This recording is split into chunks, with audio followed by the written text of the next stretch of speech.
my God, you guys, we have a great panel today. So, we're just going to start this rolling before we open to a Q&A. We're going to get some of these questions. Obviously, this is about judging, which I know nothing about. So, first of all, you've been family for a long time. So when it came to, you did the choreography, you've worked on the show before, but when it came to being a judge, did it make you nervous? Did it, like, when they approached you, were you scared? Or were you just like, oh no, these bitches, I got this? Well, no, when they approached me, of course, I wasn't scared because you are family. Right. And so I feel comfortable at the show with everybody there. Judging is a whole different beast. You know, when I'm doing choreography, I can talk to the girls, kiki a little bit.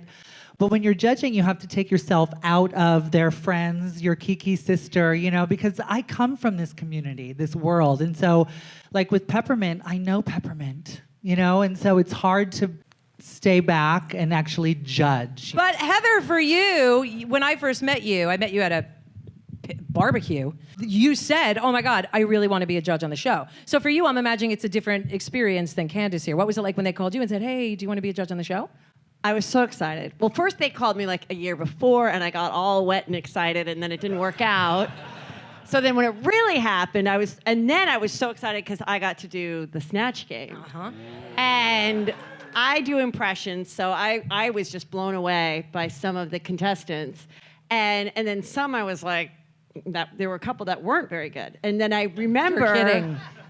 What got me is at the end, this one girl was very scared. She was looking right at me. She's like, and I was like, you're gonna be okay, you're gonna be okay. And like a tear is going, and like just the mom in me, I have 3 kids, so I was like, oh my God, this is really stressful for me. You know, I'm trying to give this girl encouragement. And I was just like, and she's shaking, and I'm like, you're gonna be okay. You may not win the whole thing, but you're okay tonight, girl. So, but I loved it. I love how some of the talent can be so amazing, how clever they were in the moment, and the improvisational skills and the details that went into each character that they did.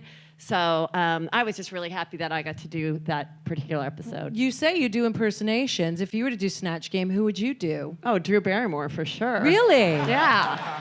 Do a little Drew for us. Well, first of all, I'm so incredibly blessed to be at the LA Convention Center, and I love RuPaul's Drag Race. I feel like I have a little bit of a drag queen in me.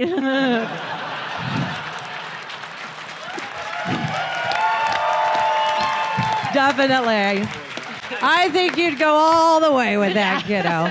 And Jeffrey, I know when I first met you, I think it was in my dressing room. It was in your dressing room. We had a mutual love affair. And it was like one of those judges. Sometimes you get judges that are super fans of the show, and sometimes judges that we're just frothing to get. You know, like that Lady Gaga moment was like, she's a super fan of the show, but we're all like, Jeffrey came in, and he's super fan of the show. So what was it like for you as like a super, super fan? It was the best day of my psychological life. Touch this skin, honey. Yeah, touch all of this skin. I quite literally have dreams of Drag Race when I go to bed at night, so it was a dream come true. It was the best day. It was, being a super fan, getting to see behind the scenes of the goings on, the inner workings of the show. It is so much bigger and badder and, cooler than you could ever imagine getting to meet you. Oh, go on. And Ro. I mean, you all automatically and instantly invited me into this world and, welcomed me as one of your family, and it was just such a blessing. I was super comfortable. The girls were insane this season. Yeah, very good. Yeah, it was phenomenal. And I just want to say, if you don't watch Jeffrey's show, Unreal, it is so, so good. And he is one of our favorite guests who listens to the What's the Tea podcast out there. He's one of our favorite guests that we've had thus far. He's so intuitive and you're so fucking genuine. I want to punch you. I love it. Bring it. Now, Ross Mathews, when you joined us, Ross Mathews.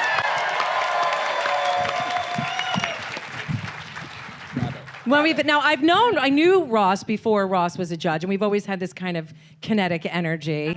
Sexual. Yeah. Sexual energy. But after we put that aside, when there was a change of the guard, shall we say, and Santino was no longer with them, and they said Ross and Carson were coming in, I talk about wedding, everything was just soaking. Yeah. When they said Ross and Carson were coming. What was it like when they said, Ross Mathews, come join us as a permanent judge? Okay, so I love RuPaul's Drag Race. I watch. I am the fan who won the golden ticket, right? I would talk at my TV and be like, what the fuck could they hear me? They need to hear this. And so when they invited me for the first time and they could hear me, oh man, that turned me on. I was just like, yes, finally, you're getting this advice. And so I was just a guest judge, and when they asked me to come back, I mean, talk about no-brainer. It was like moving mountains, honey, to make it happen. I am so proud to be on this show. This is the best show on television. Agree. It is because you fall in love with the people on the show, because they cast the people you're going to fall in love with, because they tell the stories the right way, because the contestants actually have talent. No offense, but some of the shows don't have people with talent. And it's moving the culture. This show is shifting the culture. It's so important, this show. It's just a shame that every time you judge, you're usually wrong. The only problem I have with the show is one of the judges. I'm not going to say who. But she's a real bitch. Yes.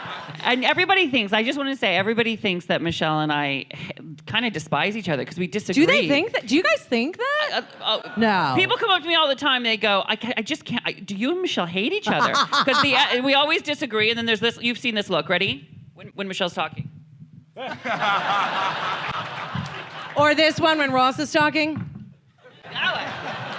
So much fun. But we officially, let's set the record straight, adore each other. Absolute love. Yeah. Love. Even when you're wrong. Thank you. Hi. Jamal joined us as a choreographer, of course. Now, what y'all might not know, who watched the RuPaul show on VH1 in '96? Yes, we had a show before RuPaul's Drag Race. And Jamal was one of our dancer boys. So basically a pit crew before it was a pit crew, right? Yes. They were in a Speedo.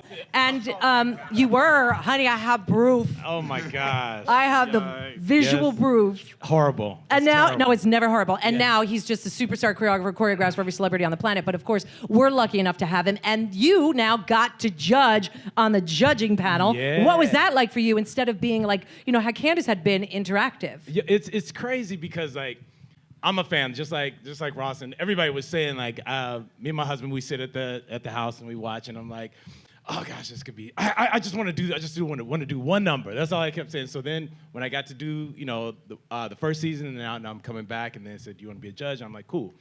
Well, you get there, and I'm rehearsing with these girls, and I'm like, they're giving me all these reasons why they can't do something. You know what I mean? And I'm Yes, like, I know what you mean. I'm like, well, if Beyonce could do some cartwheels and some kicks, y'all could do this in these heels. So let's figure this out, right? But when they're giving me all this stuff, I'm like, y'all know that I have to judge you in a couple minutes. You know what I mean? So I just try to separate myself. So I'm like, I think I'm gonna be a horrible judge. But then when I get up there and Ru and Michelle just make me feel so comfortable, and then now I'm thinking, I want to get some of those good one-liners in, like you guys do. You know what I mean? Like I want to be funny. I hope I'm funny. I hope that Jamal, you were great. Honestly, you were. No. But it's stressful. All right, It's you so much sucked. stress. Beat up.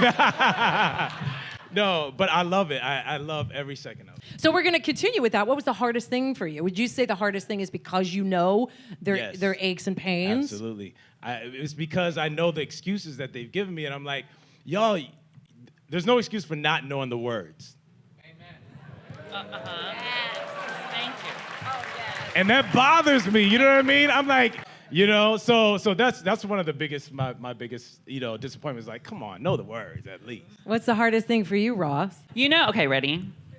So when I started and on the show, I thought this is going to be hilarious. And of course it's hilarious, right? But what I did not expect was how emotionally invested I got. And in a real way. Because at the end of the day, there are people standing on that stage who are putting their heart and soul day after day after day out of their comfort zone. That was Sondheim. Yeah. I was born this way, sorry. But they are really fighting for something and trying to win something. It's a hilarious show. It is a hilarious, and these are hilarious people. But they're standing there looking at you, hoping that they're good enough, you know? And so it broke my heart to see people go home, and it broke my heart to see people fail. But it also filled my heart to see that people rise to the occasion, and how emotional it was sitting there looking them in the eye, seeing their eyes well up with tears. That really shocked me. You do get emotionally invested. You Yeah, see people you that do. you love, like from the beginning. I remember watching Roxy Andrews the minute she came out, and I was like, who the fuck is this magical creature? Literally, I was just like, oh, she had that black thing on with the hips sticking out, and I was just like, fuck. And I watched the whole journey, and y'all could tell that I loved her, and I know she had her crazy shit going on with drinks or whatever, but still watching her, I was just, you can't help but you have a draw to certain ones, and then my favorite thing is when they flip the script, and you're like, oh, bitch, Yeah. I did not see you coming. Yes. That I love that. that. I don't know if the letting them, seeing them fail, because I don't think it's failure to me. I think that you're in the cream of the crop, and it just wasn't good enough tonight. But it's the opposite of failure for sure. And Heather, you're a comic, so you're used to being pretty harsh on people and calling them out on their bullshit, because that's what comics do. You guys get tossed around a lot, and you had bumps along the way. So what was it like for you? Did you find anything difficult? Because you were in the Snatch Game episode, so yeah, you see some shit struggle. Right. I remember the one girl, and she was a really beautiful Asian girl, and she chose to be Kim Kardashian. Gia Gunn. And I'm like, Kim Kardashian. First of all, Kim Kardashian is not a distinct or fun person to impersonate, and she wore these big sunglasses. So I'm like, well, the biggest part of it, is what you can do with your facial expression. So I was like, yeah, again, I think sometimes the contestants get it too young. They get the opportunity a little too young in their career, and unfortunately, that's just part of it. I mean, I remember one of the girls was only like 19, and No, even they're though all she 21 was, at least. oh, it has to be Alcohol 21. Maybe girl, she was yeah. maybe she was like 21, 22. But, so you're up against someone, who's been doing it for 18 years. And so it's great to see the variety. But sometimes I'm just like, oh, I think this opportunity came a little too young in their career, unfortunately. It happens. And, with Snatch Game, it's difficult because a lot of times people love queens, love these celebrities, the way they look, and they don't think about, even Detox, who's fucking brilliant, choosing Kesha, it's like hard. So Right. like, if you're going to do somebody, you have to think, okay, yes, I can look like her, but where am I going to take? Because you got to be in it with Rue. Right. You got to be in it as that character. I don't really care so much about how you look. You're going to sell me on that Right, personality. and also with there's a lot of people that can do different impressions, and there's certain celebrities that get done over and over and over again. But the thing that I like to do when I do an impression is I really think about the actual person's point of view and what would their point of view be on this particular topic. that's And the that's job. why I can keep doing people over and over and over again, because their lives change and how would they react in this situation. And so I think what you're saying is true. Like, they might love to do somebody, but they didn't have the wit Correct. that like Judge Judy had, and to know what to say in this situation, and playing off of all the other characters As around that her. character. Yes, Yeah. as that character Yeah. and as that personality. So that's where you really see the talent. Yeah, come it through. ain't easy. Yeah. And what do you were so sweet, but I know you got that other side to you. So was it easy, or did you find anything difficult as a judge? Well, I mean, yeah, I like to be, I hate to hurt people's feelings. Yeah. So that's a hard thing, because you have to when you're judging. But then again, I know drag. You know what I mean? Yes, you do, Miss Candis And Cayne. drag is hard. It's not a walk in the park, and a lot of girls sometimes think they can just put on a flawless face and that's going to get them. But most of the time, that's only going to get you so far, because you have to be able to have something behind it. Like I did Snatch Game last night's episode. I judged. Yeah, it was good. She did. It was good.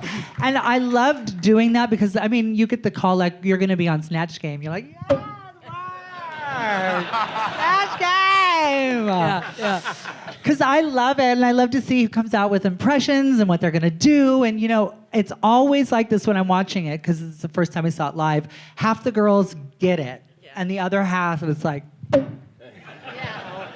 It's Ow. It's ow. Yeah. And we were saying, I think during the show, it's hard when you don't fully commit to a character, because you can kind of do the one or whatever for someone. But if you're not thinking like that character, You know how I feel. I said it last night. You said it last night, and I totally agree with that. Like, that's why a lot of queens don't know who Marlena Dietrich is, but she was so good. Well, it's true. I'm living in an age. Well, unfortunately, we have to wrap. You guys, I would keep going on this forever, but we have to wrap. They're wrapping us. Thank you so much. Thank you to our panelists, Candis, Heather, Jeffrey, Ross, Jamal, and I'm Michelle Visage. See you out there. Thank you. Happy DragCon.